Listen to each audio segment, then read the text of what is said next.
Bonjour à toutes et à tous, j'espère que vous allez bien. Bienvenue chez les randonneurs du passé. Aujourd'hui, épisode 10 des Templiers charentais. Donc on revient aux épisodes, parce que ça faisait quelques temps que je n'avais pas fait d'épisode sur les commanderies, chapelles et tout ce qui touche des Templiers charentais. Je me trouve à Angles, qui se trouve à peu près à côté de Cognac, dans l'ouest de Charente. Et là, on va partir pour une randonnée de 10 km et rester jusqu'à la fin. Parce que je vais faire la randonnée avant et ensuite nous partirons voir la chapelle, donc l'église et un pont qui a été construit par les Templiers. Donc nous allons voir à la fin la commanderie templière de Angles. Allez, suivez-moi pour une autre aventure des Templiers charentais. Allez, go!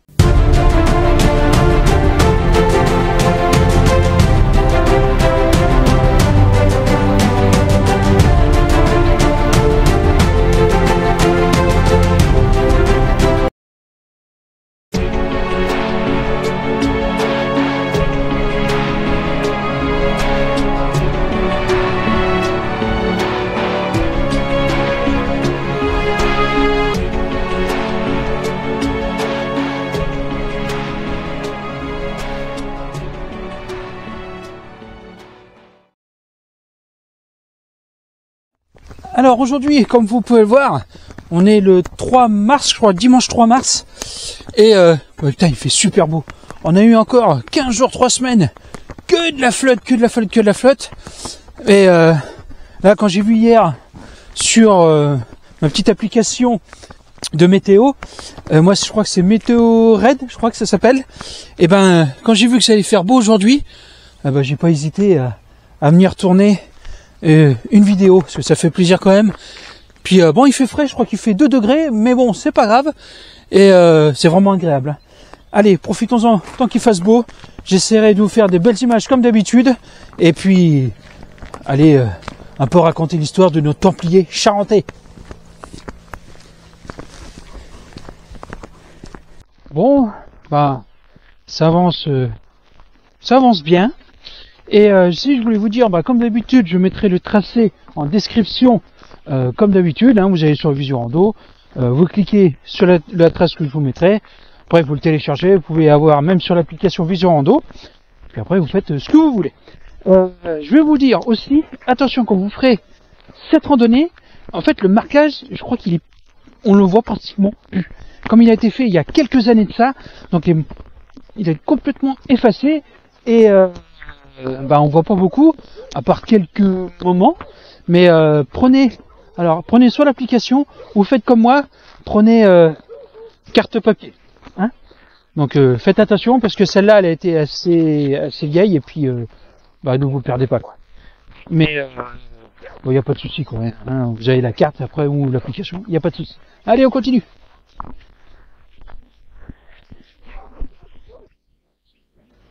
Comme je vous avais dit précédemment, vous avez tout qui a débordé. Il est tellement plu que ça... La Charente a été en alerte inondation et voilà quoi. Ça a vraiment inondé. Donc même quand vous faites des randonnées, petit souci, regardez bien les prévisions météo et regardez aussi celles de votre région. Localement, où vous allez randonner, parce que ça peut vous indiquer aussi des inondations ou des trucs pour que soyez bloqué ou qu'il vous arrive quelque chose. Donc faites très attention, même s'il fait beau, qu'il y ait eu des alertes comme ça, regardez les infos, la météo locale, pour que vous puissiez faire votre randonnée en toute sécurité.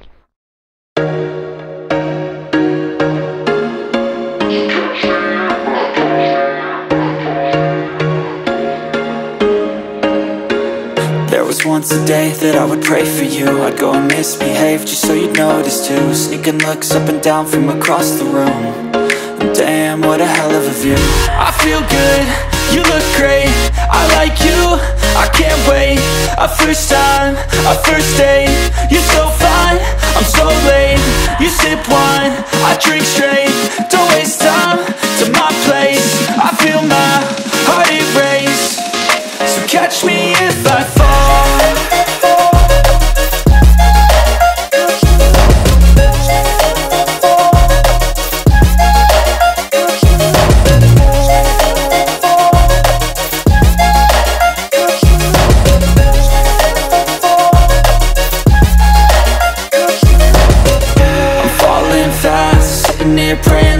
it's gonna last. You got it all on tap, I'm loving your vibe, always have your back. We like all the same tracks, listen all night in the sheets all black. Said I'm falling fast, don't remember life before you, that's fact. I feel good, you look great, I like you, I can't wait. A first time, a first date, you're so fine, I'm so late. You sip wine, I drink straight, don't waste time to my place. I feel my heart erase, so catch me if I fall.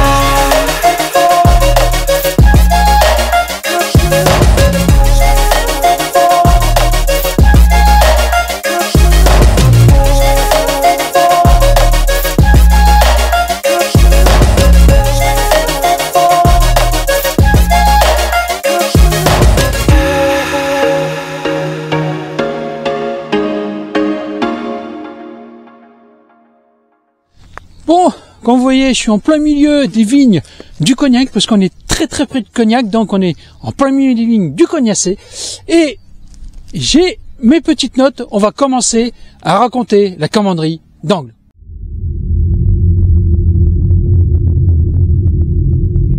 Je vous raconte ça en plein chemin gadouilleux, mais bon, quand on aime, ça compte pas. Allez, on est parti. Première partie, allez, tenez, je y arrive. La commanderie d'Angles. L'origine templière de cette maison est mise en lumière par deux documents. Le premier est une analyse d'actes contenue dans un inventaire de titres des commanderies de Château-Bernard et d'Angles dressé au XVIIIe siècle. Cet acte est un accord passé en 1214 entre le commandeur de Château-Bernard et d'Angles, d'une part, et un nommé André Prêtre et ses parsonniers, d'autre part, touchant les moulins de Beleur ou Belure, proche de la maison d'Angles, et dit que pour les parsonniers ou pour une le dit prêtre et l'autre pour le commandeur. Si la date attribuée à l'acte dans l'analyse n'est pas erronée, il apparaît évident qu'Angles est une maison templière puisqu'elle avait au XIIIe siècle le même commandeur que le temple de Château-Bernard. Donc voici la première partie, et j'en ferai une encore en marchant tranquillement, et après on finira, comme je vous dis, restez jusqu'à la fin, et on finira par le pont des Templiers et la commanderie proprement dite. Comme ça je vous filmerai autour, je vous raconterai l'histoire, voir si elle est ouverte, j'espère vous la faire visiter, mais ça j'ai un doute, mais bon, qui tente rien, n'a rien. Et puis, on est reparti, et puis moi je suis encore en plein dans la guédou. Regardez ça. Allez.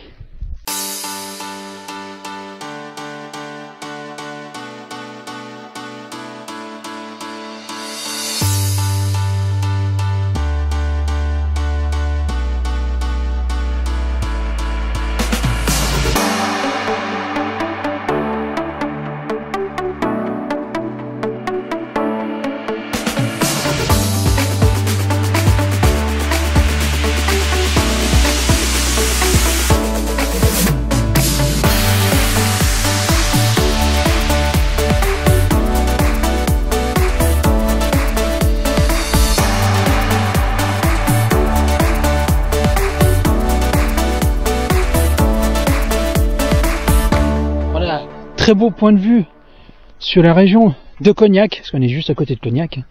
Et franchement, c'est le top. Là il fait beau, là c'est bon. Voilà, avec ces trucs de pluie, c'est vrai que on a besoin d'eau, faut pas dire le contraire. Mais c'est vrai que ça fait quand même quelques mois où c'est que ça, et d'avoir un petit peu de soleil, de vitamine D, et ça donne tout de suite le sourire. Même s'il fait pas, gardez toujours le sourire, être toujours heureux, être toujours souriant, même si des fois on dit la vie est difficile, mais soyons positifs, essayons d'être positifs, et des fois ça coule tout seul. Voilà. Donc bon sourire, et j'espère que la vidéo vous plaît. Oh, ce qu'il fait beau.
Allez, passons à la deuxième partie de la commanderie d'Ang.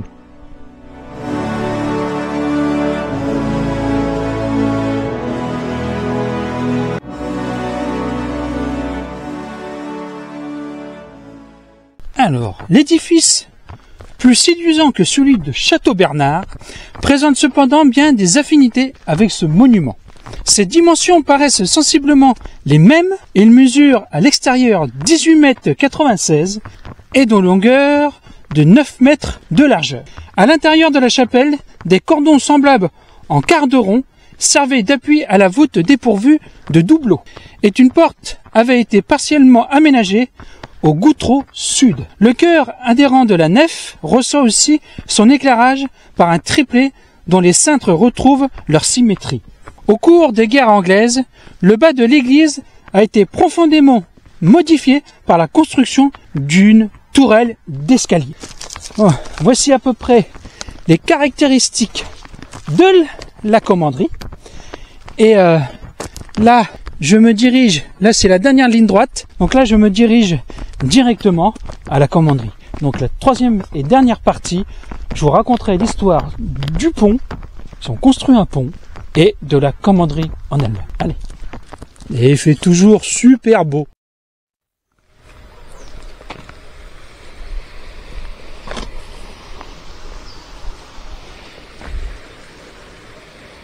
Voilà, je me trouve sur le pont construit par les Templiers. On regarde comment il est fait. Ensuite, je vous raconte l'histoire et on passe à la chapelle commanderie d'Ang. Allez.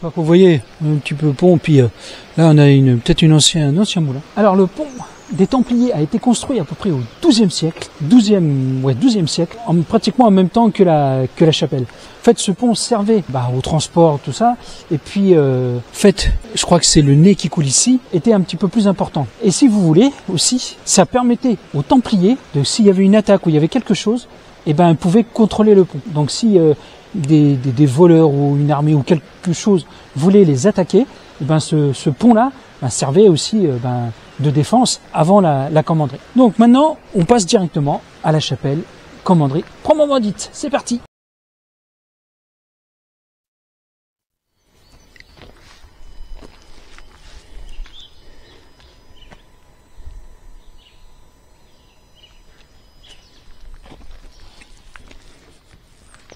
Donc voici la chapelle des Templiers, donc l'ancienne commanderie des Templiers d'Ang. Nous allons vous faire découvrir, visiter, et la chance, elle est ouverte. Donc je vous ferai visiter l'intérieur et je vous raconterai l'histoire en plus à l'intérieur de la commanderie. Donc ça va être superbe. Allez, on est parti ?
Alors, j'ai une chance inouïe, j'allais raconter l'histoire, et j'ai un monsieur qui est à côté de moi, qui va me faire montrer ce qu'il reste une croix des Templiers, donc une vraie croix des Templiers, et ensuite, vous me disiez quelques graffitis, quelques graffitis. Donc, je vous fais montrer la croix, et ensuite, on va voir les graffitis. Allez. Et je m'appelle Pierre.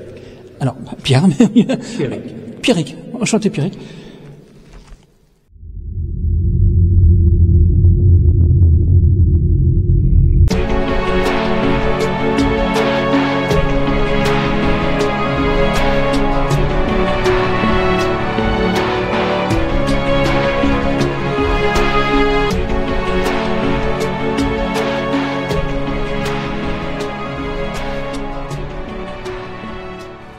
Regardez, il y a un tuyau. Regardez-moi cette belle croix.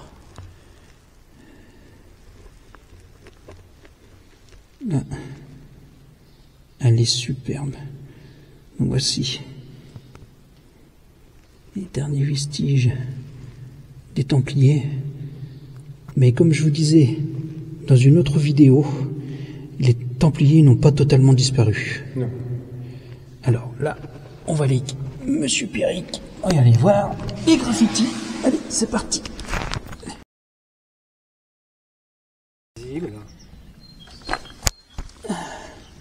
Là, on voit ici, voilà, je vais faire montrer après une forme de main. Là, on voit là, forme de main. Ici, là, vous avez des croix. Des croix. Voilà. Alors ici, il y a comme un oiseau, mais on va le voir plus là-bas. D'accord, allez, je vous suis.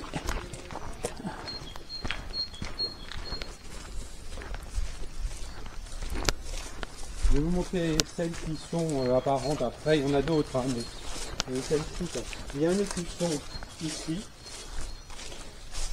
Ah, d'accord, oui. Là, on voit bien l'écusson. Oui. D'accord. Vous avez, alors évidemment, c'est pas, voilà, un autre ici. Et vous avez comme une poule d'eau. Je ne sais pas si vous voyez là, là et là. Alors. Le bec. Puis voilà. Là, oui, oui, ici. Alors, donc moi, je vais faire montrer à partir d'ici, là. Tout à fait. Là, et juste ici. Voilà. Ok. Bon, l'heure n'est pas... Là, et puis là, je vois encore... Et bien voilà, vous pouvez... Là, et on voit encore quelques traces... Quelques traces, des poissons aussi. Oh bah, c'est gentil à vous de m'avoir voilà. fait montrer tout ça. Merci à vous. Bah là, c'est une chance inouïe. Une chance inouïe. Excusez-moi peut-être un peu pour l'écho, parce que là, je suis en plein cœur de la chapelle. Mais là, donc, la croix des Templiers, donc d'ici, donc c'est une croix Templier charentais, et les inscriptions sur les murs extérieurs, franchement, on pouvait pas faire mieux. Monsieur Pierrick, ben merci beaucoup. Et c'est vraiment du hasard, le monsieur qui est arrivé et tout, on s'est présenté, et de spontané, il m'a fait montrer la croix, et m'a raconté un petit peu l'histoire, et franchement, merci beaucoup, et s'il n'aurait pas été là, bah, j'aurais jamais su qu'il y avait une croix et des graffitis sur les murs extérieurs. Alors maintenant, en proprement dit, nous allons raconter l'histoire de cette chapelle. Allez.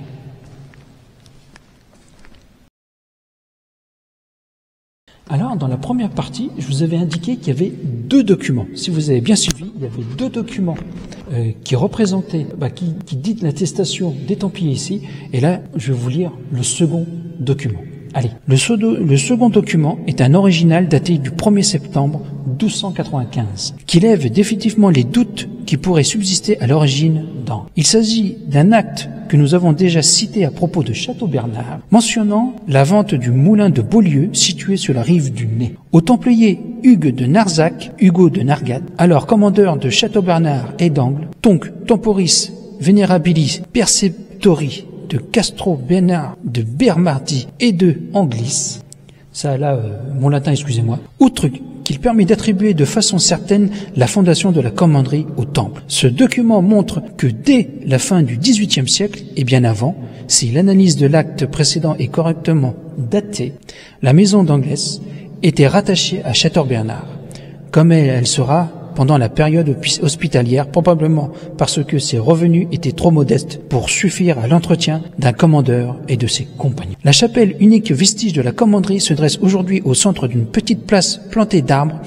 L'ancien cimetière à proximité du canal qui conduit les eaux du Nez au moulin d'Angles, ce que je vous ai fait montrer tout à l'heure avec le pont, sur les cadastres dits napoléoniens, établis en 1850, elle figure déjà seule au milieu des tombes. Il faut remonter au XVIIe siècle pour trouver trace d'autres bâtiments dans le procès-verbal de la visite effectuée en 1655, après quelques lignes concernant l'état satisfaisant de la chapelle dédiée à Saint Jean-Baptiste. On trouve cette mention et au costé de ladite chapelle et joignent Issel, il y a de vieilles murailles et vestiges de bâtiments dans lesquels il y a encore quelques ouvertures de fenêtres de pierre de taille, de tout ruiné, qui estroient anciennement la maison et le logis du commandeur de ladite commanderie d'Angles.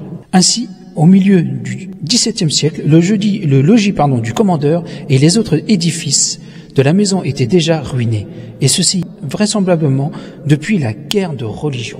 Elle a fait des dégâts, cette guerre. Ils ne furent pas reconstruits par l'ordre de Malte. Continuant leur visite, les commissaires de 1655 remarquent que joignant ladite chapelle, il y a un petit cimetière où l'on est accoutumé d'enterrer les habitants du dit bourg d'Angles et villages en dépendants qui sont du fief de juridiction de ladite commanderie. En joignant le dit cimetière, une pièce de terre qui apparemment était autrefois le jardin de ladite commanderie, laquelle confronte du côté au cours d'eau qui descend des moulins de Beaulieu au moulin d'Angles. D'autre côté, au lavable appartenant au sieur Pointreau, notaire royal, un fossé entre deux et d'un bout à un grand fossé appelé le vivier de sieur commandeur, qui est tout le domaine propre de ladite commanderie d'Angles. À cette même date, les rentes en céréales d'Angles constituaient chaque année en 205 boisseaux de froment et 2 boisseaux demi d'avoine, mesure de cognac, les rentes en argent montaient à 48 livres 4 sous. Le commandeur recevait également annuellement 38 chapons et 21 poules et 2 pots d'huile. Il percevait la dîme et faisait exercer ses droits de haute, moyenne et basse justice par les mêmes officiers qu'à Château-Bernard. La desserte de la chapelle était effectuée par un prêtre séculier qui recevait en 1655 36 livres par an pour y venir célébrer l'office le dimanche et lors des 4 principales fêtes de l'année.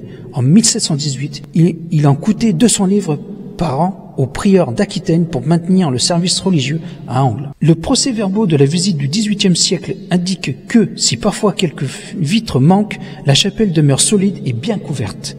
Lors de leur passage en 1776, les visiteurs remarquent cependant qu'en plusieurs endroits, qu'il manque des pierres et qu'elle en a besoin d'être griffonnée dans tout le dehors. Ce fut peut-être à cette époque que l'on construisit au chevet le disgracieux appendice de la sacristie. Cette édicule est en effet représenté sur le cadastre napoléonien, mais ne l'est pas sur le charmant petit plan d'Angles dessiné dans la première moitié du XVIIe siècle. À l'occasion d'un litige opposant le prieur d'Aquitaine, commandeur de Château-Bernard et d'Angles, à Jacques de la Rochefoucauld, baron de Salles. Maintenant, passons au chevet du mur sud, celui que je vous ai montré derrière, la petite extension de la commanderie.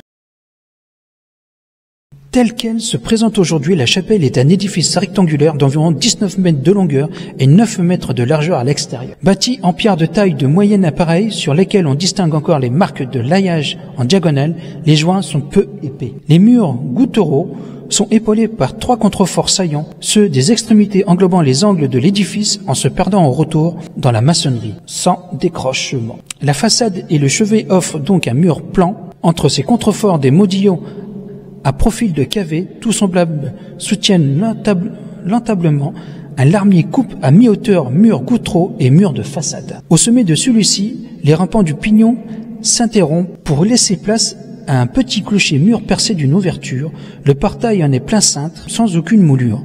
La fenêtre haute et étroite qui le surmonte a été partiellement obsturée. Le mur sud est percé de 2 baies, disposées à des niveaux différents. Les 3 ouvertures du chevet, de même hauteur, sont coupées par le toit de la sacristie. Des corbeaux faisaient saillir sous le larmier. À l'ouest et au sud indiquent que les bâtiments étaient accolés à l'église dès l'origine. On peut proposer pour le gros œuvre une date de construction situant comme pour Château-Bernard vers 1150-1160. 1860. L'intérieur a été profondément remanié, le sol probablement exhaussé et cimenté. Les murs sont couverts d'un enduit sur lesquels on a peint de faux joints d'appareil. Un cordon en quart de rond marque la naissance de la voûte. Celle-ci peut être un berceau brisé sans doubleau. S'est effondré à une date indéterminée et a été remplacé, probablement au XIXe siècle, par une sorte de plafond aux deux angles arrondis très laids. Dommage.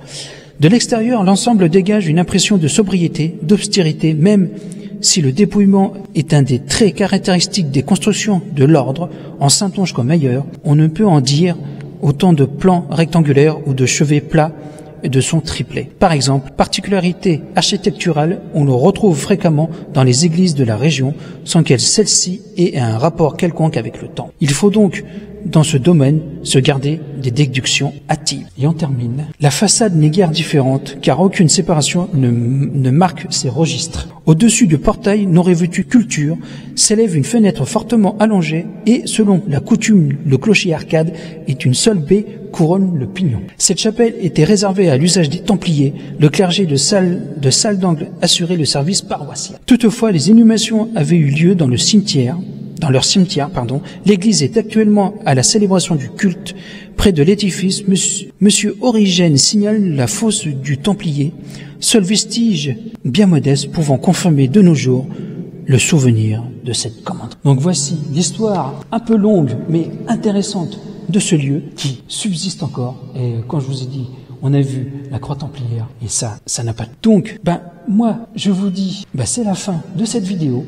Je la fais ici. Allez, on va directement avec les 3 fenêtres vraiment caractéristiques des Templiers. J'espère que la vidéo vous a plu, que l'histoire de cette commanderie vous a plu. Moi, je vous dis à très bientôt pour une nouvelle aventure avec les randonneurs du passé. Abonnez-vous, le petit pouce bleu pour référencer, partagez, commentez, prenez soin de vous et de votre famille. Respectez la nature et les sites historiques. Et à bientôt pour une nouvelle aventure avec les Templiers charentais. Ciao!